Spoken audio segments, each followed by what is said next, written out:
fertilizer, fuel subsidy, employment, and of course housing. Those are some of the issues that you probably might have picked up during the State of the Nation address by the president, that is William Samoei Ruto.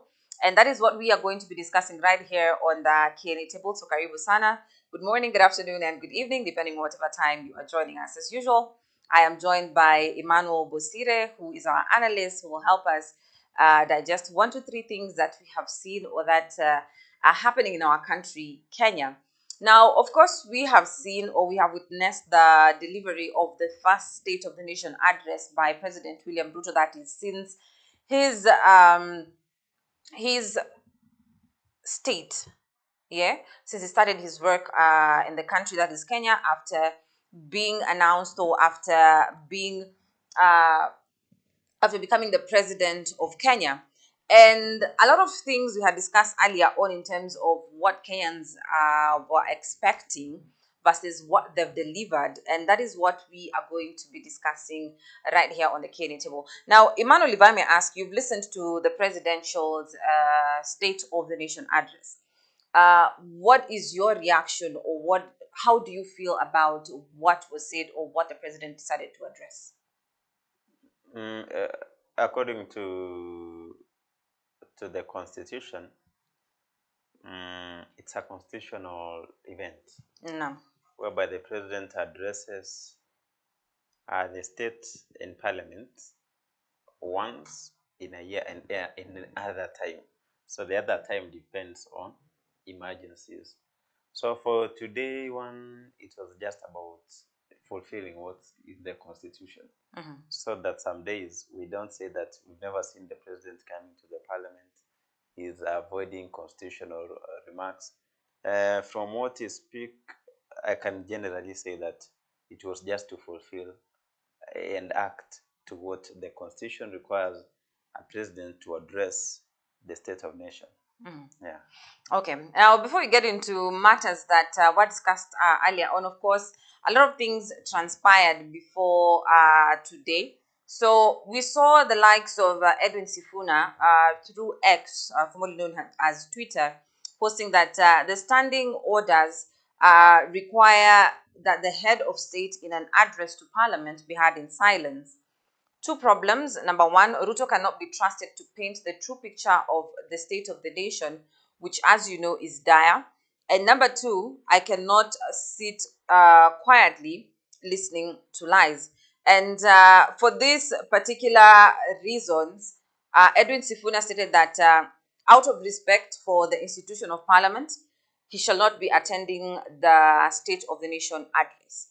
And we've seen some of the members of parliament as well as, we've seen some of the members of parliament come out of that place disappointed because of some of the issues that were discussed there vis-a-vis what they were expecting, of course. Now, of course, number one on the list, the president touched on the cost of living. And when he touched on the cost of living, he related it to housing, stating that housing is actually also solving a major problem when it comes to the cost of living in Kenya. Now, as per your assessment, for example, as per the assessment on the current economic state of Kenya, is housing, is affordable housing as a plan, or is building of these housing units actually contributing to the growth or the dilapidation of Kenya's economy? At times it's good to deal with priorities. We have what needs and wants. So in most cases, we find out that what we need are needs, things that will make people survive. So talking about food, shelter, and clothing, they all fall under the category of needs. And in most cases, what is really affecting majority of Kenyans at the moment as we speak is about food, the cost of living in particular to food.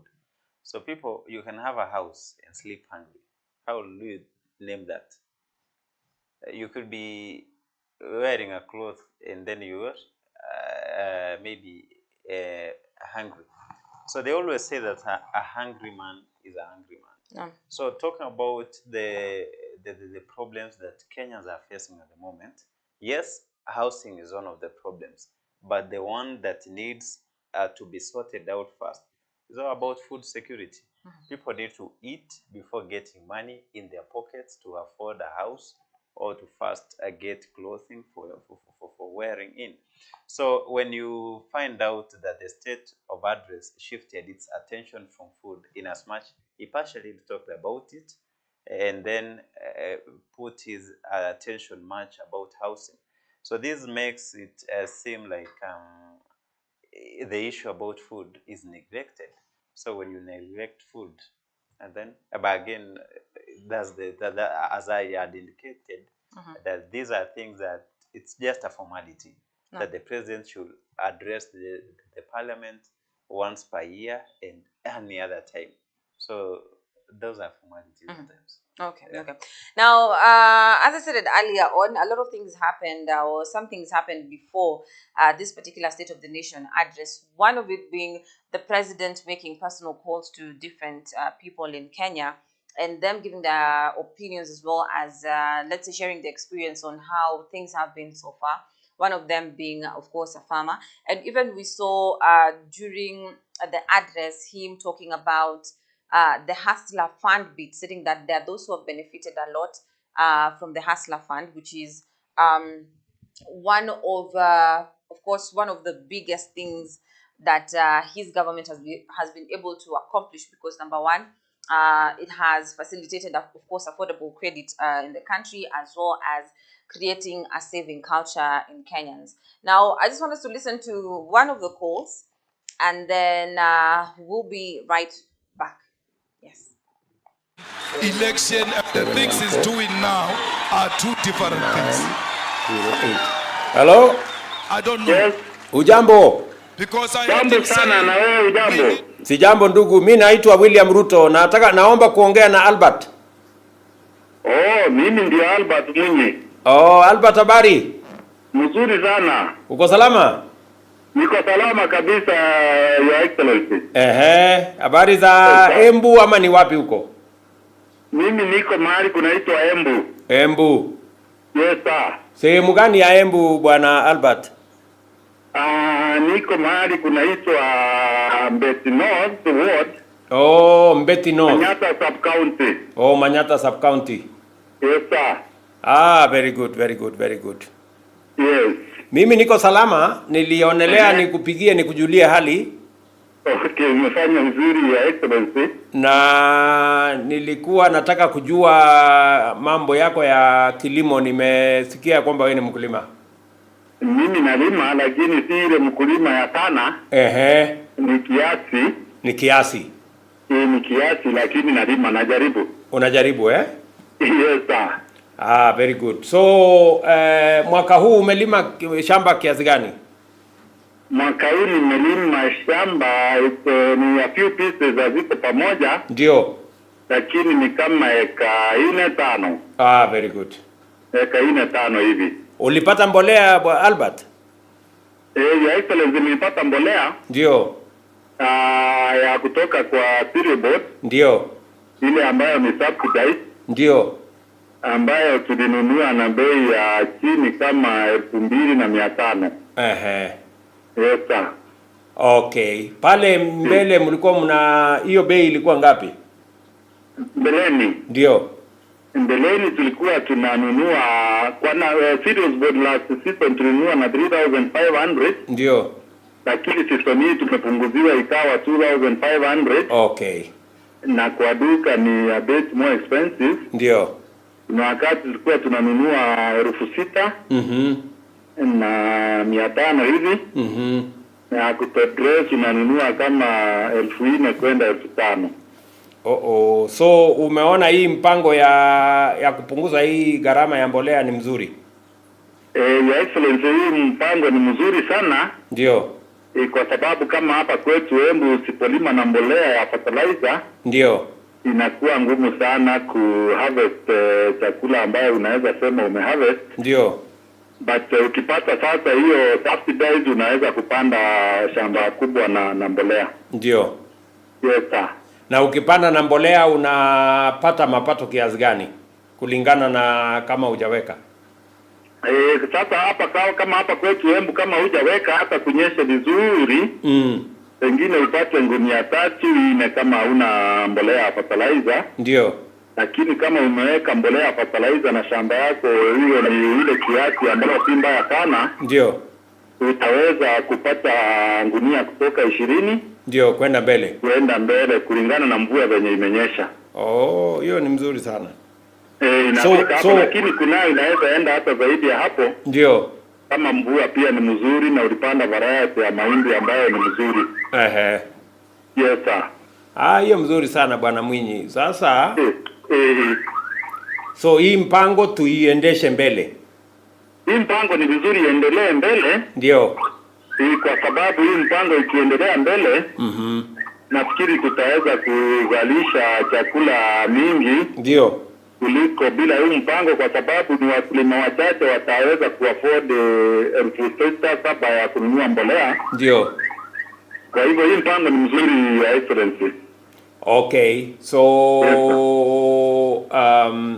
uko na mapendekezo yoyote Albert, ile inaweza kufanya ndio ikue bora zaidi? Ndio kwa sababu mimi nataka munisaidie. Na msaidie taifa letu kuzalisha chakula. Okay. Mupate yenu ya kukula na muuze ingine, ndio Wakenya wengine wapate chakula, ndio tuaje kuagiza chakula kutoka nje.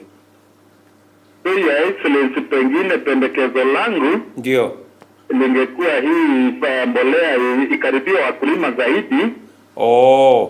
Badala ikuwe kama hapa kwetu sasa hapa Embu town. Ndio. Na kuna ingine mahali kunaitwa Ishiara. Ndio. Yes, and that was one of the calls that the president made before the State of the Nation address. Now, what do you make, first of all, of him making such phone calls before addressing the nation? And number one, the major thing that they've touched on, of course, is the issue of fertilizer, which Kenyans have been seeing all along. It's something that the Kenya Kwanza government has been talking about for the longest time. Fertilizer, but not paying attention to other things that are affecting Kenyans out here. And that's about data collection. So one of the modern ways of collecting data is by having phone calls. And it's good that he had to make some few calls to confirm what he has been receiving is actually what is on the ground. There's a data collection team in the advisory team that always advises the president on the economic agenda, talking about the social life and political life. We talk about the intelligence, and there are many platforms, including the media. So they do research. So for the president to make some few 2 or 3 calls to particular Kenyans, asking them on what is affecting them on the ground, is one indication that he is aware what's going in the ground. He has given directions, like he gave out the directions of providing subsidized fertilizer. So when it's being followed up and bringing up the main picture that through the subsidized fertilizer has been able to reach the local farmers and they are able to afford it. But where I can maybe say, if you make 2 phone calls or 3, so they can, then this information can be biased. Because what if the person you are calling is a strong believer in your policy or your political philosophy? It should be maybe you get around 10 to 20 phone calls. No. Whereby you get one of those who don't believe in your leadership philosophy, who will challenge you. So instead of getting someone, like from what I've just listened to, it seems that this particular individual trusts or believes in the philosophy of the president.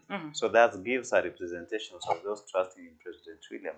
But we have people who don't believe in either philosophies of Azimio and of the government. We have the neutral grounds. How do we get them? And in most cases, the people on the ground don't need even phone calls. You just need to get out of State House. Just as you get out to China and Saudi, all over the countries. Why don't you get out and walk? One of the things that made President Mwai Kibaki and Uhuru Kenyatta people love their speeches, wherever even, is that they always gave hope. they promised hope. They sold hope to Kenyans. No. But whereby you are a government and then your cabinet gives prices of new facilities in Huduma Center, and then you make a phone call asking people about food, and then the people will not even want to listen to your state of address. No. What about if I'm trying to recall how the state of address by Uhuru Kenyatta used to be. In most cases, it was all in the evenings. No. And then when you wake up in the morning, everybody will be smiling. President Uhuru Kenyatta has done something. No. People will be waking up. And then that's the time when COVID-19 was really crashing. And people were afraid that things will not get better. And then President Uhuru Kenyatta then made lives of many Kenyans to trust in his leadership. And then when you come to President, even those elected members of parliament close to him no longer trust him. They no longer walk with him. No. They no longer smile with him how they used. They no longer post his meetings updates wherever they go. They've started shifting or drifting slow by slow, and it's only one and maybe a quarter a month since they get into office. No. So what we see from the other picture. But again, I would like to love the opposition. You know, the problem we have as Kenyans, and not only Kenyans, but Africans, but at this moment, let me say Kenyans, is that we trust too much into politicians. Wherever we give politicians our trust, they will always be thinking about us. So we not try to challenge them. What they are saying is true or false. No. So that's why Sifuna, I have come to love his philosophy about and how his perspective about leadership. Even if it's Azimio doing the wrong thing, he will not agree with it. No. So he's becoming one of these rare breeds we have in politics who will say the truth no matter what. So when he comes up and says that I'll not go to that state address because what I'm expecting is all about maybe promises upon promises. And these ujamaa wa South Africa, Julius Malema, he repeated the same thing, saying that Mr. President is too much of promises, and I am not able to, in his promises, to locate the truth. It becomes very discouraging. It breaks.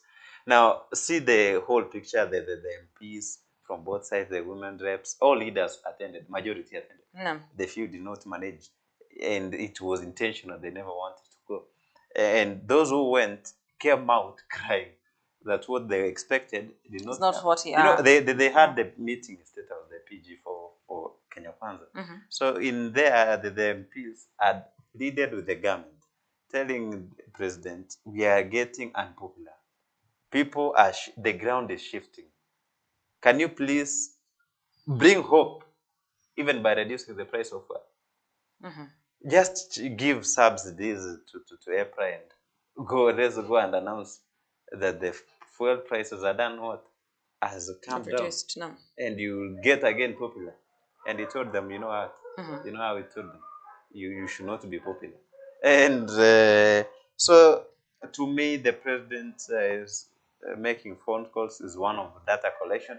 But again, if you find that this gentleman was told before the call that you're going to expect this and this call from the president. No. So make sure that you have, and that it will be very unbiased.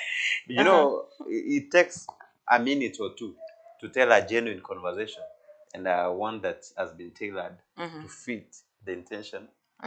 So maybe they could have made some calls which were embarrassing. They were not to be brought up. No. There are people who when you give them a call, they will hang up. And you can't bring that to the public. Yeah, I'm imagining someone calling you, telling you, William Samoei Ruto, the president. If you call today and tell them, how are you? I'm President William Ruto. People will hang up and compare it with President Uhuru Kenyatta. People will even cry for having a handshake, even a photo with him. President William Ruto, ukiona hata akienda nje, watu hakuji. the theater ni mbaya, lakini sababu wanafanya the life of Kenyans to be unbearable. You know, that's the goodness with politics and leadership. When you do the right thing, people will always clap for you. When you do the wrong thing, we will always forget the good things that you've done. No. So my advice is that that one was about that calculation, which could be unbiased. And for Sifuna coming out and saying that I'm going not to attend, that's a good way to believe on who is opposition. Who is opposition. Now, speaking of good things and bad things, now another thing that was put on the table by Daktari Samuel Ruto is that Kenya is actually going to settle the first 45 billion Kenyan shillings installment of the 304 billion Eurobond debt. That is by December this year. And according to the president, of course, the debt is due next year. Is this something that, the president has stated that the debt will be cleared next month? And from the reactions of Kenyans, even when the president was speaking, was that we are used to your promises. So are we seeing, for example, this happening, or is it another form of a promise as Paruto, considering the fact that he also earlier answered that as Kenya we have been living large and beyond our means, but right now it's time to actually cut that off. With what, for example, has been happening in Kenya with the increase in taxation, for example, with the increase in taxation, for example, and every other thing that is happening in Kenya, can we sit down and proud as Kenyans that, for example, we are going to settle part of the Eurobond debt that we have as a country? Not becoming a government sympathizer is that, government will always be government. Yeah. What changes who is the head of government? So government has been since maybe independence, headed by Jomo Kenyatta. And when you go and do research, you find out that the Eurobond and the debt was not incurred during the time for President William Ruto. No. It was incurred maybe during President who? Are you aware? So when you find out that at the moment we have a debt that maybe will become, the term limit for this debt will be sorted out maybe the coming 50 years. Who will be sorting out that debt?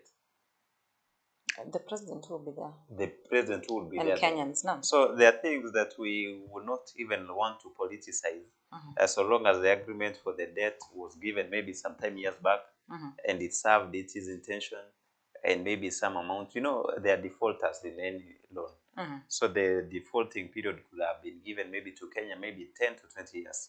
And maybe they've seen a way, when you pay a debt, you increase the limit for you to get a bigger amount. No. So it could be they are trying to see a way how to get the same amount in a new term. So they clear first, if that's the agreement, and then they get a new one.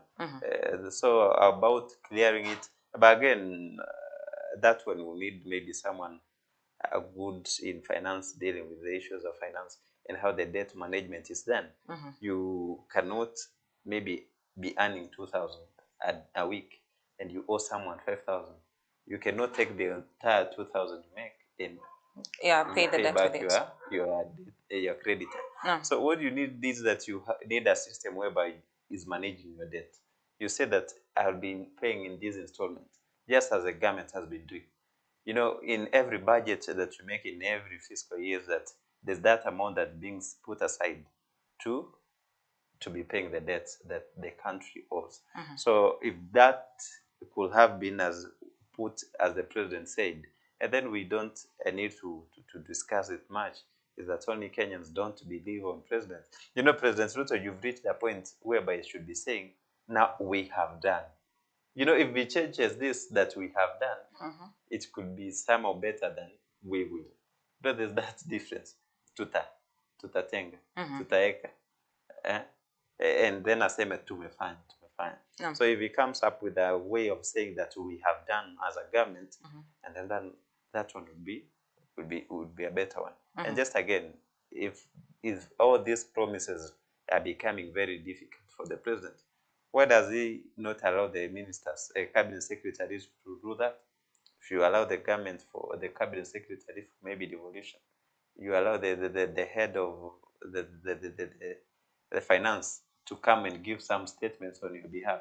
At times, if they go a mess, you can say I'm not the one.